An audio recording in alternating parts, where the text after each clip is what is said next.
Years ago, I had a friend whose girlfriend was cheating on him. Everybody knew about it. And when we brought it up, he wouldn't even listen, right? Even though he was hearing it from trusted sources and eyewitness accounts. Didn't matter. Dude was in denial. It reminded me of the first time I questioned my long held career. I was standing in the middle of my kitchen in a beautiful five-star hotel, right?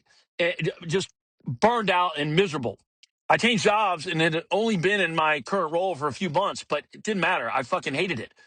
And I kept telling myself, oh, it's just a job. I need a new job, right? And same thing, new job, new city, same misery.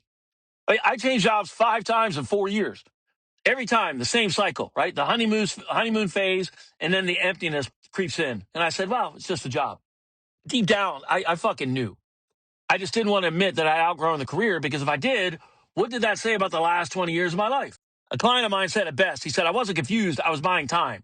As long as I kept blaming the role, I didn't have to admit the life I built no longer fit me. I gave up 5 years of my life for a version of success that no longer fit. And that cost me 250 grand lost opportunity, 60-pound weight gain, drinking problem, depression, confidence out the window. I mean, I used to be the man with the plan, right? I felt like I could conquer any mountain.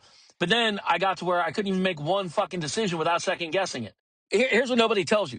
Denial isn't about not knowing. It's about protecting yourself from the cost of knowing. Admitting the truth wasn't scary because it meant change. It was scary because it meant my past decisions might no longer make sense. And if I admitted the career was wrong, then I had to stare at 20 years of effort and ask a brutal question. Was I building something real or just something familiar? So I didn't stay in that career because I was confused. I stayed because denial let me keep my identity intact. But here's what I know now. It wasn't burnout and it wasn't the role. It was loyalty to an expired identity. And I kept forcing a path that just wasn't working. Kind of like staying in a relationship that died years ago because you've already invested too much to leave. Most men don't stay stuck because they don't know what to do. They stay stuck because knowing would force them to grieve who they thought they were. If your identity is expired, you're not going to feel sharp, no matter the title, no matter the money. I mean, I'm living proof.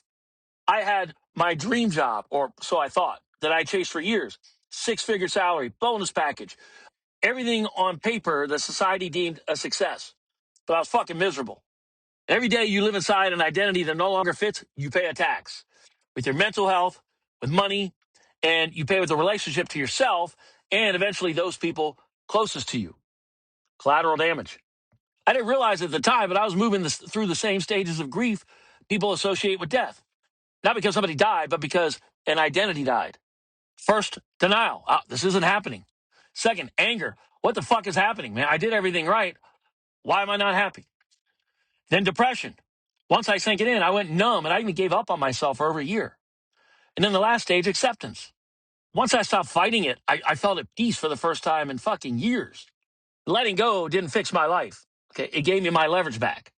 When I finally let go and just stopped fighting it, man, it felt like a weight lifted off my chest. But that was just the beginning because I was still complaining, still playing the victim. Everything changed once I realized no one was coming to save me. I had to own it fully. That's when I stopped tolerating. That's when I started deciding. That's when I started making decisions without second guessing myself. That's when my energy and my drive came back. That's when I took back control of my life direction. Not because I changed careers, but because I stopped lying to myself about what no longer fit. Seriously, man, stop fighting it. Look, I've tested this theory for you multiple times. It doesn't work. Okay? That's pride and ego talking.